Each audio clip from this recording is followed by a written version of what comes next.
131. O mundo e a crença. E esse é o último capítulo de hoje. Está no Evangelho de Marcos, capítulo 15, versículo 32.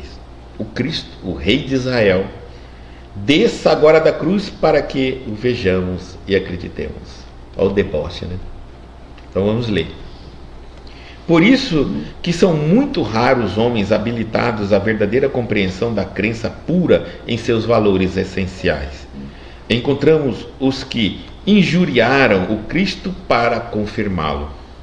A mentalidade milagreira sempre nadou na superfície dos sentidos, sem atingir a zona do Espírito Eterno, e, se não alcança os fins menos dignos aos quais se dirige, descamba para os desafios mordazes. E no caso do mestre, as observações não partem somente do populacho.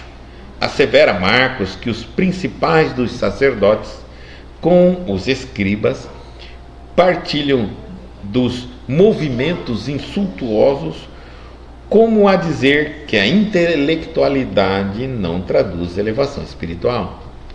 Os manifestantes conservavam-se surdos para a boa nova do reino, cegos para a contemplação dos benefícios recebidos, insensíveis ao toque do amor que Jesus endereçara aos corações. Pretendiam apenas um espetáculo. Descesse o Cristo da cruz num passe de mágica e todos os problemas de crença inferiores estariam resolvidos.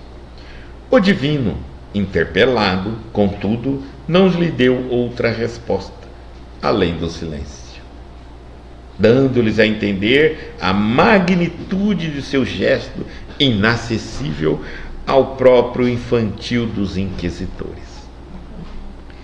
Se és discípulo sincero do Evangelho, não te esqueças de que, ainda hoje, a situação não é muito diversa.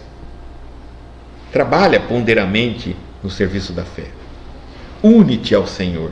Dá quanto puderes em nome dele e prossegue servindo na extensão do bem, convicto de que o vasto mundo inferior apenas te pedirá maliciosamente distrações e sinais.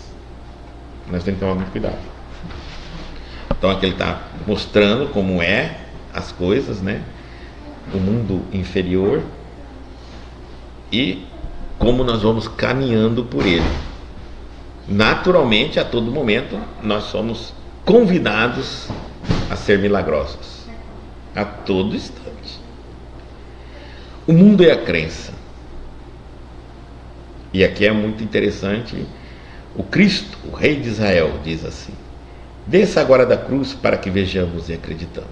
Por que Jesus não desceu? Ele podia. Por que Jesus não fez milagres? Alguns falam assim: Jesus fez ou não fez milagre? Eu falo que não.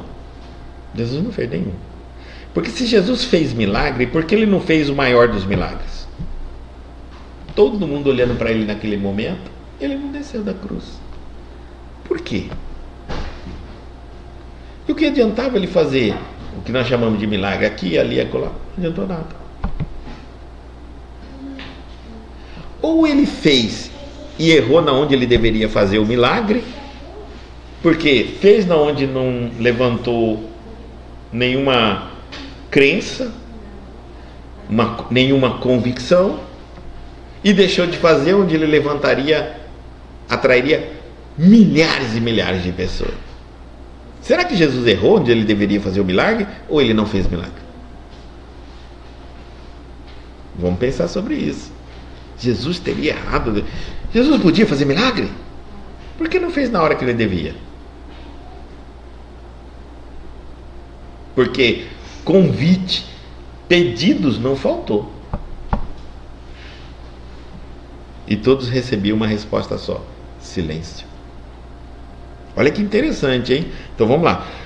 Por isso que são muitos raros homens habilitados à verdadeira compreensão da crença pura em seus valores essenciais. Encontramos os que injuriaram o Cristo para confirmá-lo. Ele está falando que muitas vezes é pouquíssimos homens hoje na Terra que realmente compreendem a verdadeira crença. A maioria daqueles que se dizem religiosos vivem desafiando Cristo. Se você é isso, né? Naquela época desce da cruz, mas nós fazemos isso hoje. Oh meu Deus, se você é bom, se você é isso, me dê dinheiro, me cura, me dá carro, me dá casa, me dá isso, tira isso da minha frente, não faz, eu venço fulano, que Beltrano ninguém me enxerga, que o mal, né? Eu vi fazendo desafios, desafios, desafios, desafios, desafios. E todos recebem desses desafios um silêncio. Um silêncio. Né? Ele está falando aqui. Então, são os que injuriaram o Cristo para... Olha, nós estamos falando todos, inclusive religiosos, tá? Porque lá naquela época, até os fariseus, que era a maior e mais poderosa religião em Roma, mas não era romano, porque os romanos tinham a religião deles, eles eram politeístas, né? Esses escribas, fariseus, eles eram poderosos, fortes, em grande quantidades e autoridades.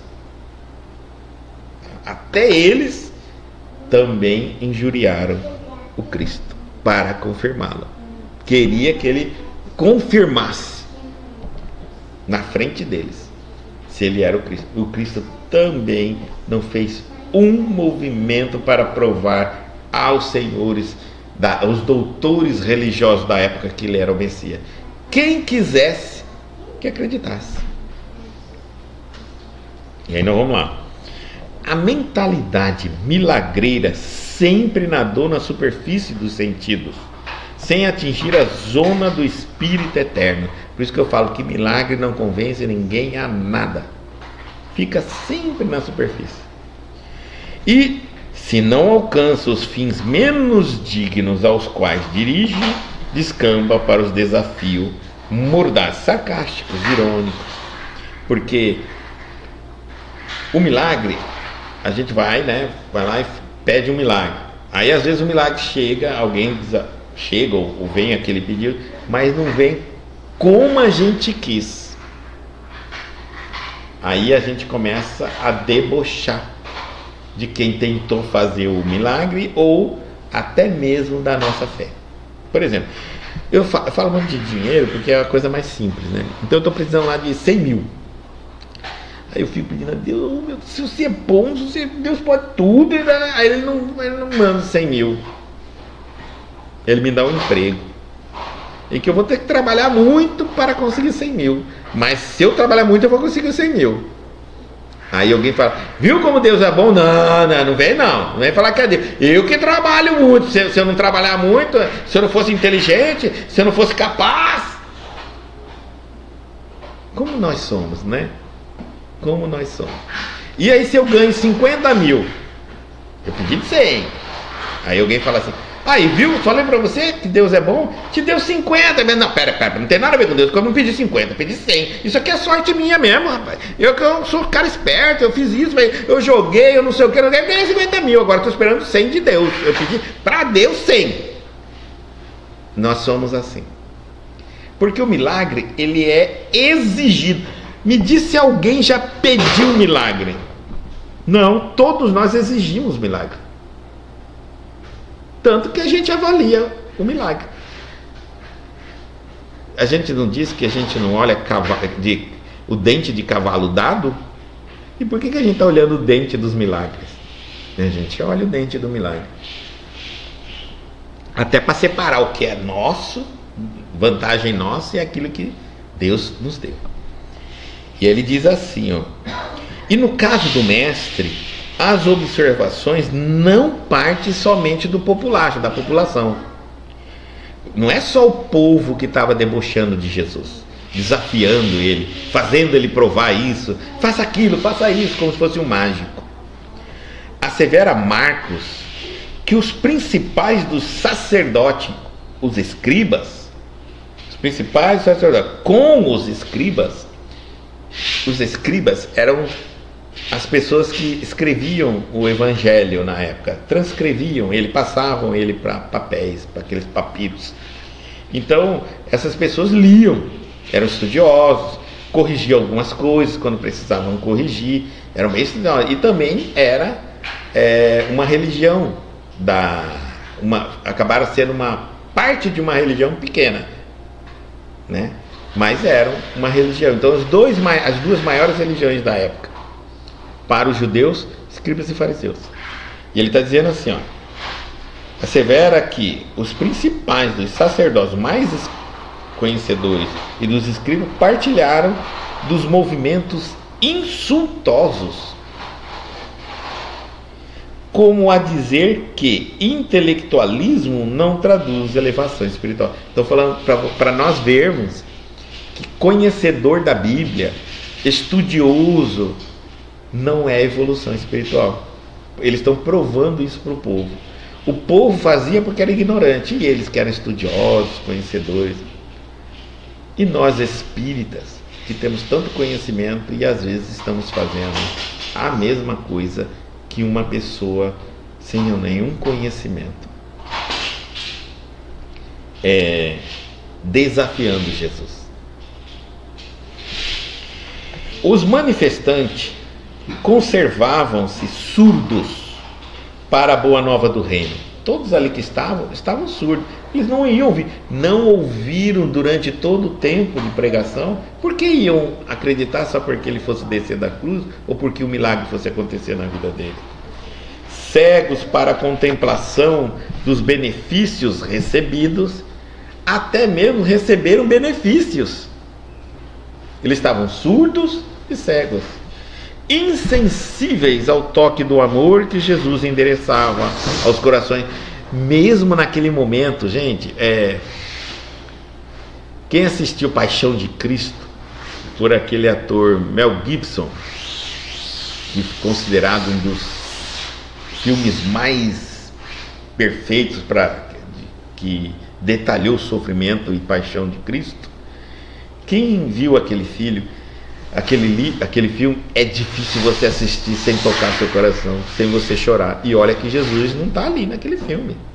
É uma cena, é um acontecimento. Eu fico imaginando o povo vendo pessoalmente o acontecimento e não conseguir segurar e conseguir segurar o choro. Eu acho impossível. Mas agora a gente entende que é possível, desde que você não esteja vendo nem ouvindo. Então, tudo aquilo ali, no meio de tudo, tinha gente dando gargalhada, debochando, ironizando aquilo ali. Você imagina o nível de cegueira, de demência da pessoa. De demência. Né? Se hoje nós não assistimos uma cena que não é nem a real, muitas vezes sem tocar doído no nosso coração, e ficamos até impressionados depois, uma semana depois de assistir, meu Deus, como Jesus sofreu, né? E ele diz assim: eles estavam insensíveis ao toque do amor que Jesus endereçava o coração. Se nós estivéssemos ali assistindo aquela cena pessoalmente, a presença do Cristo, a áurea daquele ser, daquele anjo, aquele arcanjo, quando esteve no nosso mundo, era um arcanjo. Obrigado. Daquele arcanjo, só a áurea daquele ser tocava na gente, envolvia. Você era tomado pelo amor daquele homem. Agora você imagina que ser que estavam ali que não sentia nem isso. A energia e o amor de um arcanjo pessoalmente. E olha só, pretendiam apenas espetáculos. O que eles estavam fazendo ali? Chamando Jesus para fazer aquilo. Só queriam espetáculos. Descesse o Cristo da cruz num passe de mágica e todos os problemas de crença inferior estariam resolvidos. Mentira. O divino, interpelado, contudo, não lhe deu outra resposta além do silêncio, dando-nos a entender a magnitude de seu gesto inacessível ao propósito infantil dos inquiritores. Ele estava querendo dizer o seguinte: vocês não têm noção do que vocês estão pedindo. Tudo que eu fiz até agora está muito além da tua compreensão, das suas compreensões. Não é possível que eu faça, não é possível que eu atenda um pedido de vocês sequer, porque me rebaixaria tanto e eu perderia tudo que eu fiz até hoje. Faz parte do projeto de um grande espírito deixar os espíritos duros, cegos e surdos na ignorância mesmo. Na ignorância. É uma parte disso. É a prova de um Messias. Se ele conseguisse fazer todo mundo ouvir e ver, ele não era o Messias. Ele era um ilusionista, um mágico. É natural que quando um espírito evoluído chegue a dar uma palestra, chegue a dar uns ensinamentos, é natural que muitas pessoas não entendam. Você vai falar, mas como? Mas ele é evoluído, ele sabe tudo como é. Por quê? Porque a compreensão de cada um de nós é até onde nós queremos e nos permitimos. Se a nossa crença nos limita a aceitar, essa crença pode ser falta de vontade de encarar uma verdade. Essa crença pode ser eu não quero quebrar outras crenças velhas para aceitar essa nova teoria, eu não estou disposto. Então, quando um espírito evoluído vem falar, ele vai falar a verdade. Aqueles que estão abertos à verdade, e quanto mais incondicionalmente eu estiver para recebê-la, eu vou entendê-la. Quanto mais condição, eu vou filtrando aquilo ali. Chega a ponto que eu tenho tanta condição que eu não entendi nada. Não entendi. Mas não foi por falta de explicação. Foi porque se eu entender, eu vou ter que pôr em prática. E se eu não pôr em prática, minha consciência vai me acusar. E eu vou viver atormentado? Não, larga a mão, não entendi. Simplesmente eu não entendi. Chega até a dar sono. Puf, eu durmo. Eu me desligo. Sistema de defesa. E ele diz assim: se és discípulo sincero do Evangelho, não te esqueças de que, ainda hoje, a situação não é muito diversa, não é diferente. Trabalha ponderadamente no serviço da... Seja ponderável. Não fique tentando milagres, fenômenos, adivinhações, essas coisas. Não rejeite os convites, renegue os convites, entendeu? Porque seja ponderável. Seja ponderável. Cuidado, nós podemos entrar numa cilada. Cilada de quem? Do mal. O mal pode estar te dizendo, os debochados, os zombeteiros, estão dizendo assim: desce da cruz, vem, prova que você é poderoso, que o Cristo seu é poderoso, que Deus pode tudo. Cuidado, porque pode ser que Deus, que o Cristo, que os benfeitores não queiram provar para um espírito zombeteiro ou qualquer espírito o poder deles. E aí você vai ficar em maus lençóis, porque você não é um espírito evoluído, você é apenas o instrumento de um espírito evoluído. Então quem tem que aceitar o desafio não é você, é os que estão te usando, os bons espíritos. Então quando alguém faz um desafio para o médium, faz assim: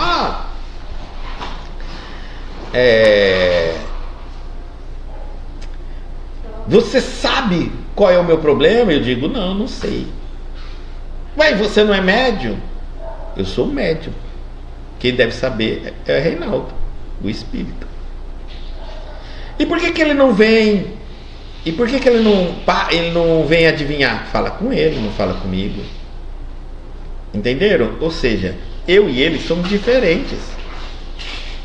Eu não quero, eu não pretendo tomar o lugar do meu benfeitor. Eu não permito me envaidecer, porque eu sei que isso é uma armadilha. Entendeu? E eu sei que sem ele eu não sou ninguém. Então, vai que alguém me desafia, mexe com o meu ego, eu me proponho ofendido ou atingido a provar a essa pessoa o que ela está querendo, mas meu benfeitor não se sentiu ofendido, está tranquilo. Aí eu falo, então vem Reinaldo, mostra para ele. Ele fala, eu não tô aqui, está tudo tranquilo, Guto. É um problema seu, você que aceitou a disputa, eu não quero disputar com ninguém. Pronto, minha cara caiu.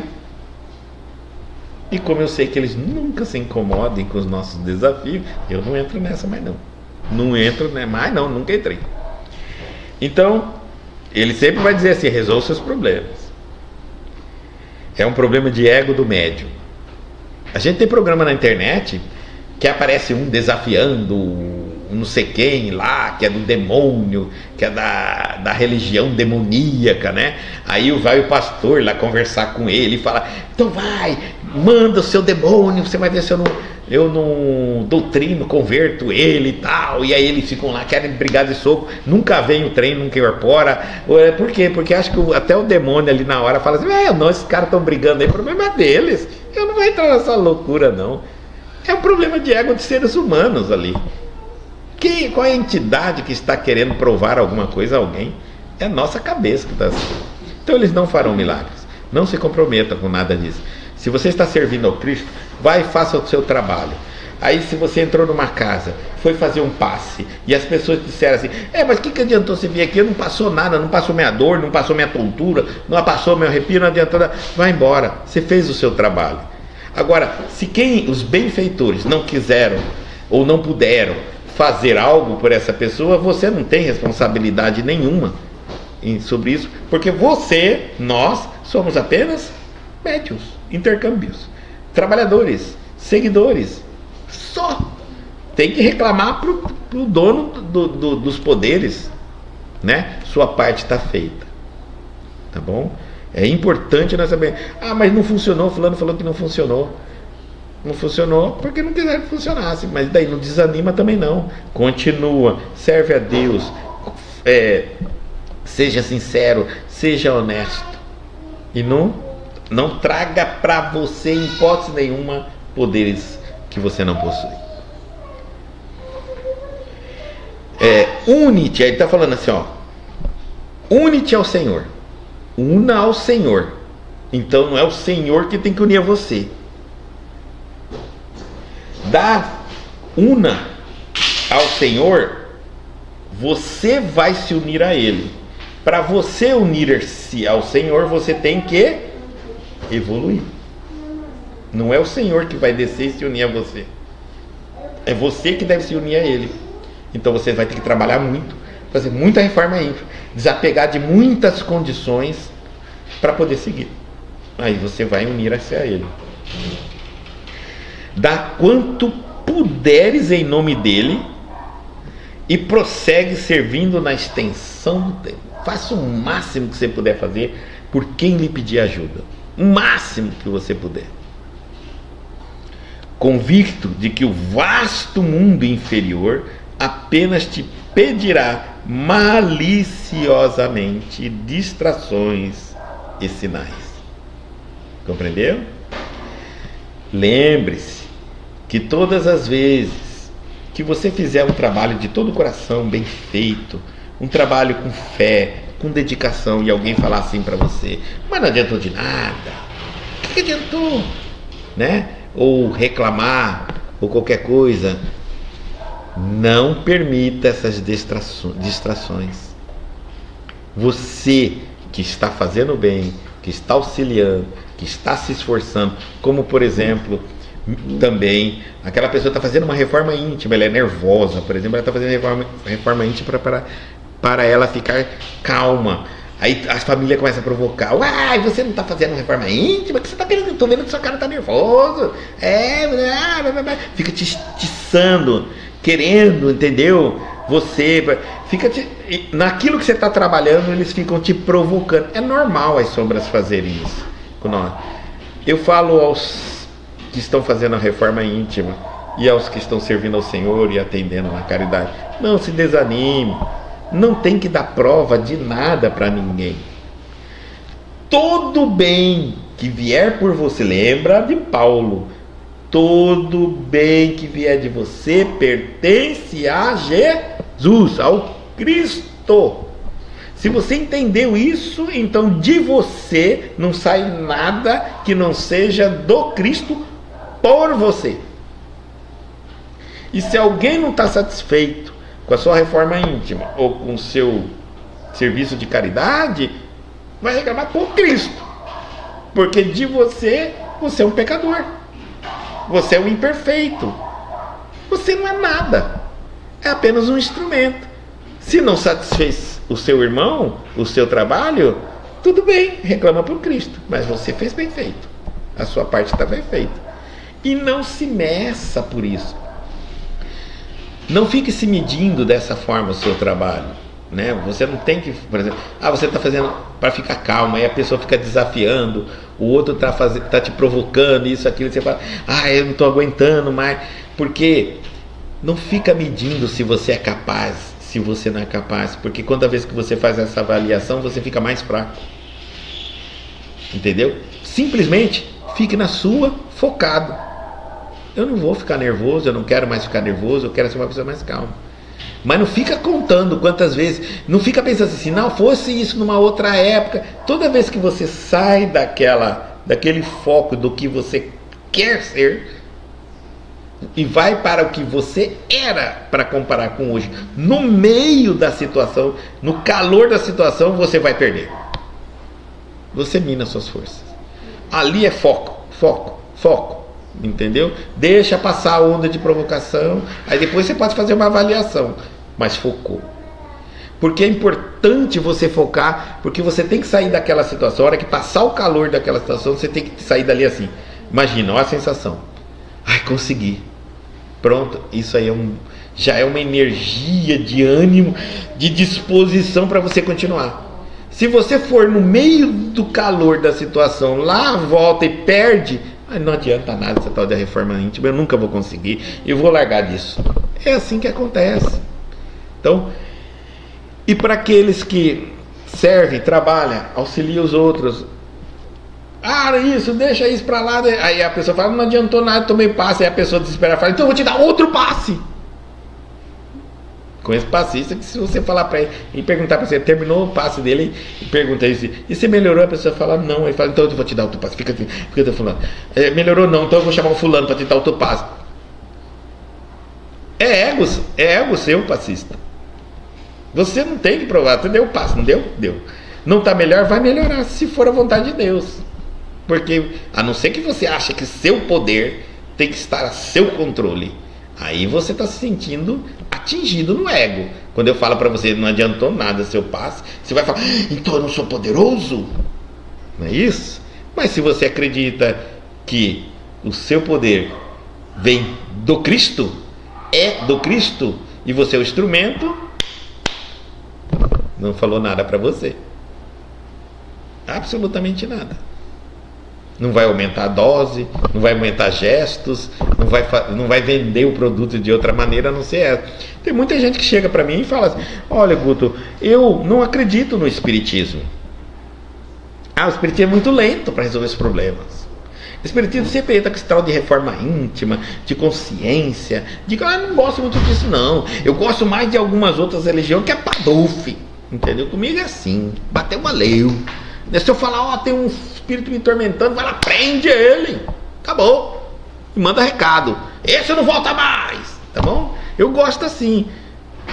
Se você acha que a gente, espírito, vai mudar a maneira de ser, entendeu? Não vai mudar a maneira. É assim que a gente trabalha, é assim que a gente faz, é assim que as coisas funcionam. Essa é a lei, tá bom?